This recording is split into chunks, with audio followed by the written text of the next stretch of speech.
নমস্কার। আজকে সাপ্তাহিক রাশিফল আলোচনা করব। 9th জুন টু 15 জুন 2025 সারাটা সপ্তাহ কেমন যাবে। অবশ্যই বলে রাখি, যদি চ্যানেলটা ভালো লাগে বা প্রোগ্রামটা ভালো লাগে, অবশ্যই আমার এই বাস্তব ভিত্তিক প্রোগ্রাম সবার কাছে পৌঁছে দিন। সাবস্ক্রাইব করে নোটিফিকেশন বেলটা অন করে রাখুন। শেয়ার লাইক করুন। দেখবেন প্রত্যেকে আমার প্রোগ্রামটা প্রত্যেকে উপকৃত হবে এবং খুব বাস্তব ভিত্তিক এই প্রোগ্রাম আপনাদের প্রেজেন্ট করব। চলুন তাহলে জেনে নিই।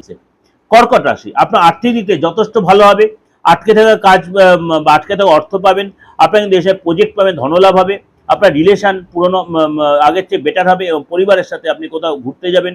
সময় কাটাবে, কিন্তু আপনার নিজের হেলথ নিয়ে মাঝে একটু ডিস্টার্ব হতে, ফ্যামিলিতে কোনো হালকা বাদ বিবাদে জড়িয়ে পড়তেন, পার্টনার সাথে বাদ বিবাদে জড়িয়ে আপনাকে বলো মাথা ঠান্ডা রাখবেন, কোনো তর্কবিতেও জড়াবেন না, কোনো লুকোচুরির মধ্যে যাবেন না, তাড়াহুড়া কোনো স্টেপ নেবেন না। এবং কাজে যা ভুল ধরবে, বস আপনার সাথে একটু আপনার প্রতি চাপ সৃষ্টি করবে, আপনার কে কথা শোনাবে, আপনার কথাগুলো মন দিয়ে অবশ্যই শুনতে হবে এবং তর্ক বিতর্কে অনেক নিজেকে ধীর স্থির হতে হবে।